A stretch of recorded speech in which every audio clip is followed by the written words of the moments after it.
সকলে আমার প্রীতি ও শুভেচ্ছা নেবেন। আশা করি ভালো আছেন। চীন এখন এমন এক গ্যাকলে আছে যে গ্যাকল থেকে বাঁচতে তাদের এখন ভারত ছাড়া সামনে বিকল্প কোনো উপায় নেই। যদি বলেন কেন, তাহলে একটু ব্রিফিং করে আসি, তারপরে শি জিনপিংকে কেন ভারতে যেতে হবে বা সে কেন যাবেন তাহলে উপলব্ধি করতে পারবেন। দেখেন, তারা পাকিস্তানে অর্থনৈতিক করিডোর বা হাব তৈরি করে বেলুচিস্তান সহ ব্যবসা বাণিজ্য, বিদ্যুৎ সাপ্লাই টাপ্লাই অনেক কিছু করত। এখন সে পাকিস্তান হয়ে গেছে দেউলিয়া। ওখানে চীনের যা যা করার মানে উপায় ছিল সব দরজা বন্ধ হয়ে গেছে। অর্থাৎ পাকিস্তানে চীনের যে ব্যবসা বাণিজ্য ছিল তাতে লালবাতি জ্বলিয়া গিয়েছে। এবার আসে নেপাল, সেখানে লালবাতি জ্বলে গিয়েছে। শ্রীলঙ্কা, সেখানে লালবাতি জ্বলে গিয়েছে, কারণ এসব লোকগুলো চীনের কাছ থেকে ধাক্কা খেয়ে আবার ভারতের দরজায় ফিরে এসেছে। মালদ্বীপ, সেখানে লালবাতি জ্বলে গিয়েছে। ভুটানে, সেখানে লালবাতি জ্বলে গিয়েছে। এবং লাস্ট নট দ্য লিস্ট, শেষ হইল না শেষ, এখন সর্বশেষ লালবাতি বাংলাদেশে জ্বলে গিয়েছে। যদি বলেন কেন, ওখানে আমেরিকা ঢুকে চীনের সাথে যাতে ব্যবসা বাণিজ্য না করতে পারে সেই ব্যবস্থা মার্কিন যুক্তরাষ্ট্র করে দিয়েছে চুক্তি করে। এখন চীন আর সে জায়গায় আগের মতো ব্যবসা বাণিজ্য বা সুবিধা করতে পারছে না। এখন এরপরে মার্কিন যুক্তরাষ্ট্র একের পর এক ছোটোখাটো এরকম যত দেশ আছে নিষেধাজ্ঞা দিচ্ছে যে চীনের সাথে ব্যবসা বাণিজ্য করলে নিষেধাজ্ঞার মধ্যে পড়তে হবে। সবাই মার্কিন যুক্তরাষ্ট্রের স্বীকৃত যারা শত্রু তারা ছাড়া চীনের সাথে আর ব্যবসা বাণিজ্য করতে পারে না। যেমন ইরান, ধরেন ইরান, রাশিয়া, এরাই ব্যবসা বাণিজ্য করে। আর ভারত হলো এমন রাষ্ট্র, সে শত্রু মিত্র সবার সাথে ব্যবসা বাণিজ্য করে, সবার সাথে তার সম্পর্ক ভালো। তাহলে এই মুহূর্তে এই 1-150 কোটি জনগণ নিয়ে চীন আছে মহাবিপাকে। তাদের অর্থনৈতিক সংকট শুরু হয়েছে, তাদের অভ্যন্তরীণ এখন ক্যাসাল শুরু হয়েছে। ব্যবসা বাণিজ্য অনেক দেশে তাদের আস্তে আস্তে গুটিয়ে আসছে।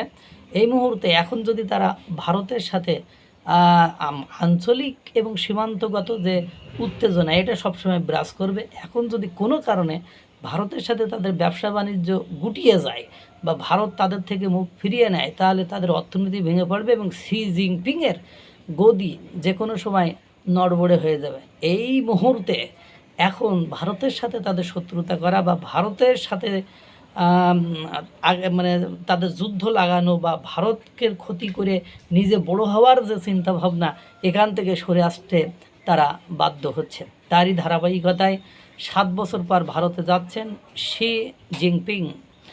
ভারত ও চীনের শীতল হতে থাকা দ্বিপাক্ষিক সম্পর্কের মধ্যে এক বড় ধরনের ইতিবাচক পরিবর্তনের ইঙ্গিত পাওয়া যাচ্ছে। টানা 7 বছর পর আগামী 12 ও 13 সেপ্টেম্বর নয়াদিল্লিতে অনুষ্ঠিত হতে যাওয়া ব্রিক্স শীর্ষ সম্মেলনে বিশাল একটি প্রতিনিধি দল নিয়ে চীনের প্রেসিডেন্ট শি জিনপিং সশরীরে যোগ দিতে পারেন বলে জানা গেছে। 2020 সালে দুই দেশের বিতর্কিত হিমালয় সীমান্তে প্রাণঘাতী সেনা সংঘর্ষের পর দুই প্রতিবেশী দেশের সম্পর্ক ইতিহাসের অন্যতম সর্বনিম্ন পর্যায়ে গিয়ে ঠেকেছিল। তাই এই সম্মেলনে শি জিনপিংয়ের সম্ভাব্য উপস্থিতি ব্রিক্সের নিজস্ব এজেন্ডার চেয়েও ভারত চীন সম্পর্ক স্বাভাবিক করার প্রচেষ্টার ইঙ্গিত হিসেবে বিশ্ব রাজনীতিতে বেশি গুরুত্ব পাচ্ছেন।